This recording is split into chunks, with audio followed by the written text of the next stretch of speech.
ಭಾರತದ ಸೇಡಿಗೆ ಬೆಚ್ಚಿಬಿದ್ದ America. ಟ್ರಂಪ್ಗೆ Modi ಬೇಳೆಕಾಳಿನ silent ಏಟು. America ಅಧ್ಯಕ್ಷ ಡೊನಾಲ್ಡ್ ಟ್ರಂಪ್ ಭಾರತದ ಮೇಲೆ -25% ಸುಂಕ ವಿಧಿಸಿರುವುದು ನಿಮಗೆ ಗೊತ್ತೇ ಇದೆ. ಇದರಿಂದ ಉಭಯ ದೇಶಗಳ ಸಂಬಂಧ ಕೂಡ ಒಂದು ಲೆವೆಲ್ಗೆ ಹಳಸಿದೆ. ಅದರ ಜೊತೆ ವ್ಯಾಪಾರ ಒಪ್ಪಂದದ ಮಾತುಕತೆಗಳು ಕೂಡ ನಡೀತಾ ಇದ್ದು ಫೈನಲ್ ಸ್ಟೇಜ್ಗೆ ಟ್ರೇಡ್ ಟಾಕ್ ಬಂದು ನಿಂತಿದೆ. ಇದೆಲ್ಲವೂ ಕೂಡ ಒಂದು ಕಡೆಯಾದ್ರೆ ಟ್ರಂಪ್ ನೀತಿಗೆ ಅವರದ್ದೇ ಭಾಷೆಯಲ್ಲಿ ಮೋದಿ ಉತ್ತರವನ್ನ ಕೊಟ್ಟಿದ್ದಾರೆ. ಈ ಸಲ ಭಾರತ ಯಾವುದೇ ದೊಡ್ಡ ಘೋಷಣೆಯನ್ನ ಮಾಡಿಲ್ಲ. ಅಮೆರಿಕ ವಿರುದ್ಧ ಸೈಲೆಂಟ್ ಆಗಿಯೇ ಪ್ರತಿಕಾರವನ್ನ ಭಾರತ ತೀರಿಸಿಕೊಂಡಿದೆ. ಇದರಿಂದ ಅಮೆರಿಕದ ಸೆನೆಟರ್ಗಳು ಈಗ ಡೊನಾಲ್ಡ್ ಟ್ರಂಪ್ಗೆ ಪತ್ರವನ್ನ ಬರೆದು ಭಾರತ ನಮಗೆ ಅನ್ಯಾಯ ಮಾಡ್ತಾ ಇದೆ, ದಯವಿಟ್ಟು ಕಾಪಾಡಿ ಅಂತ ಅಂಗಲಾಚಿಸಿದ್ದಾರೆ. ಅಷ್ಟಕ್ಕೂ ಏನಿದು ಬೇಳೆಕಾಳುಗಳ ಯುದ್ಧ? ಭಾರತ ವಿಧಿಸಿದ ಆ -30% ಸುಂಕದ ಹಿಂದಿನ ರಿಯಲ್ ಸ್ಟೋರಿ ಏನು? ಅಮೆರಿಕದ ರೈತರು ಕಂಗಾಲಾಗಿದ್ಯಾಕೆ? ಈ ಎಲ್ಲದರ ಸಂಪೂರ್ಣ ಡೀಟೇಲ್ಸ್ ಅನ್ನ ಈ ವಿಡಿಯೋದಲ್ಲಿ ನೋಡ್ಕೊಂಡು ಬರೋಣ ಬನ್ನಿ. ಬೇಳೆಕಾಳುಗಳ ಮೇಲೆ -30% ಸುಂಕ. ಪತ್ರ ಬರೆದು ಅಂಗಲಾಚಿದ US ಸೆನೆಟರ್ಗಳು. ಹೌದು, ಭಾರತ ಸೈಲೆಂಟ್ ಆಗಿ ಅಮೆರಿಕದ ವಿರುದ್ಧ ಪ್ರತಿಕಾರವನ್ನ ತೀರಿಸಿಕೊಂಡಿದೆ. ವಿಷಯ ಏನಪ್ಪಾ ಅಂದ್ರೆ, ಅಮೆರಿಕದ ಪ್ರಮುಖ ಸೆನೆಟರ್ಗಳಾದ ಕೆವಿನ್ ಕ್ರಾಮರ್ ಮತ್ತು ಸ್ಟೀವ್ ಡೆನ್ಸ್ ಜನವರಿ 16, 2026ರಂದು ಅಧ್ಯಕ್ಷ ಡೊನಾಲ್ಡ್ ಟ್ರಂಪ್ಗೆ ಒಂದು ಎಮರ್ಜೆನ್ಸಿ ಲೆಟರ್ ಒಂದನ್ನ ಬರೆದಿದ್ದಾರೆ. ಈ ಪತ್ರದಲ್ಲಿ ಅವರು ಭಾರತದ ವಿರುದ್ಧ ನೇರ ಆರೋಪವನ್ನ ಮಾಡಿದ್ದಾರೆ. ಭಾರತವು ಅಮೆರಿಕದಿಂದ ಆಮದಾಗುವ ಬೇಳೆಕಾಳುಗಳ ಮೇಲೆ, ಮುಖ್ಯವಾಗಿ ಹಳದಿ ಬಟಾಣಿಯ ಮೇಲೆ ವಿಧಿಸಿರುವ ಆಮದು ಸುಂಕವನ್ನ ಅನ್ಯಾಯ ಅಂತ ಕರೆದಿದ್ದಾರೆ.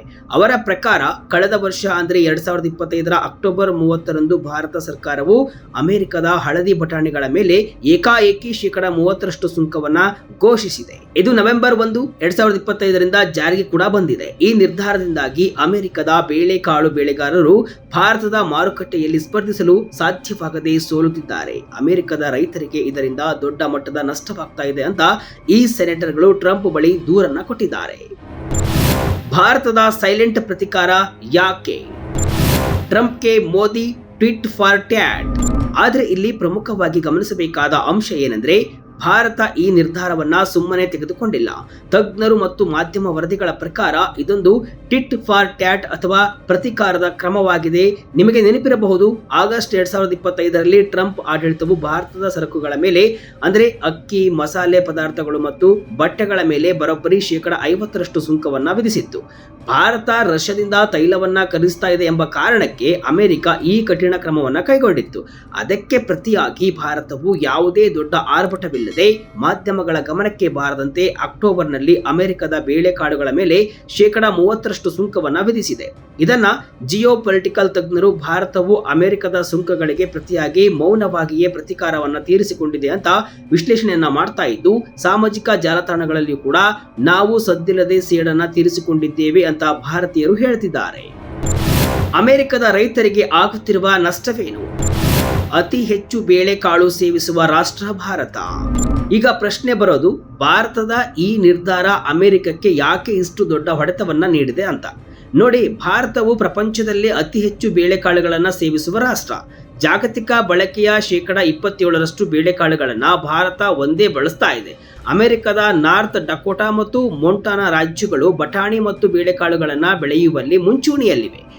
ಈ ಹಿಂದೆ ಭಾರತದಲ್ಲಿ ಅಮೆರಿಕದ ಬೇಳೆಕಾಳುಗಳಿಗೆ ಸುಂಕ ರಿಯಾಯಿತಿ ಇತ್ತು. ಆದರೆ ಈಗ -30% ಸುಂಕ ವಿಧಿಸಿರುವುದರಿಂದ ಅಮೆರಿಕದ ರೈತರು ಕೆನಡಾ, ರಷ್ಯಾ ಅಥವಾ ಕಜಕಿಸ್ತಾನ್ ದೇಶಗಳ ರೈತರೊಂದಿಗೆ ಸ್ಪರ್ಧಿಸಲು ಸಾಧ್ಯವಾಗುತ್ತಿಲ್ಲ.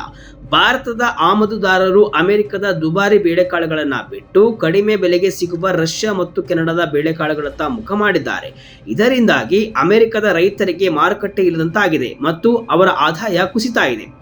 ಇದೇ ಕಾರಣಕ್ಕೆ ಆ ರಾಜ್ಯಗಳ ಸೆನೆಟರ್ಗಳು ಈಗ ಟ್ರಂಪ್ ಅವರ ಮೊರೆ ಹೋಗಿದ್ದಾರೆ. ಭಾರತದ ಪಾಲಿಗೆ ರೈತರೇ ರೆಡ್ ಲೈನ್. ರೈತರ ರಕ್ಷಣೆಗೆ ಮೋದಿ ಬಿಗ್ ಕ್ರಮ. ಇನ್ನು ಟ್ರಂಪ್ ಸರ್ಕಾರ ಏನೇ ಒತ್ತಡವನ್ನ ಹಾಕಿದ್ರೂ ಭಾರತ ತನ್ನ ರೈತರ ಹಿತಾಸಕ್ತಿಯನ್ನ ಬಲಿಕೊಡಲು ತಯಾರಿಲ್ಲ ಎಂಬುದು ಸ್ಪಷ್ಟವಾಗಿದೆ.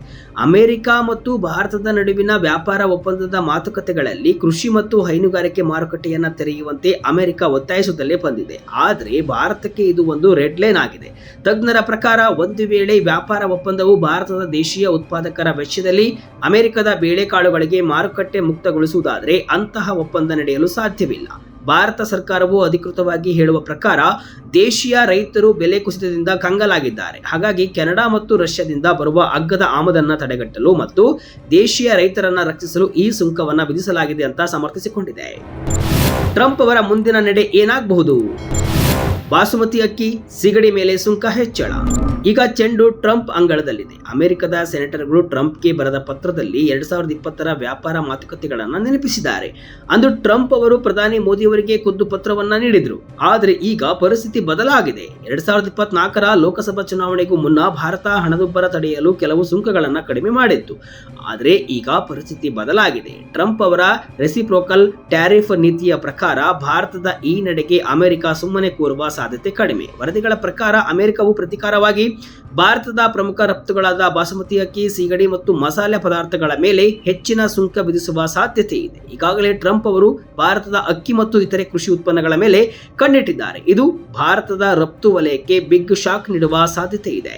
ಒಟ್ಟಿನಲ್ಲಿ ಭಾರತ ಮತ್ತು ಅಮೆರಿಕದ ನಡುವಿನ ಈ ವಾಣಿಜ್ಯ ಸಮರ ತಾರಕಕ್ಕೆ ಏರಿದೆ. ಅಂದು ಹೌಡಿ ಮೋದಿ ಮತ್ತು ನಮಸ್ತೆ ಟ್ರಂಪ್ ಅಂತ ಸ್ನೇಹದ ಹಸ್ತ ಚಾಚಿದ ನಾಯಕರು ಇಂದು ತಮ್ಮ ದೇಶದ ಹಿತಾಸಕ್ತಿಗಾಗಿ ಮುಖಾಮುಖಿಯಾಗಿದ್ದಾರೆ. ಅಮೆರಿಕದ ಬೆದರಿಕೆಗೆ ಜಗ್ಗದೆ ಭಾರತ ತನ್ನ ರೈತರ ರಕ್ಷಣೆಗಾಗಿ ತೆಗೆದುಕೊಂಡಿರುವ ಈ ಸೈಲೆಂಟ್ ನಿರ್ಧಾರ ನಿಜಕ್ಕೂ ದಿಟ್ಟತನದ್ದು. ಆದರೆ ಇದಕ್ಕೆ ಪ್ರತಿಯಾಗಿ ಟ್ರಂಪ್ ಸರ್ಕಾರ ಯಾವ ರೀತಿಯ ಕಠಿಣ ಕ್ರಮಗಳನ್ನು ತೆಗೆದುಕೊಳ್ಳಬಹುದು?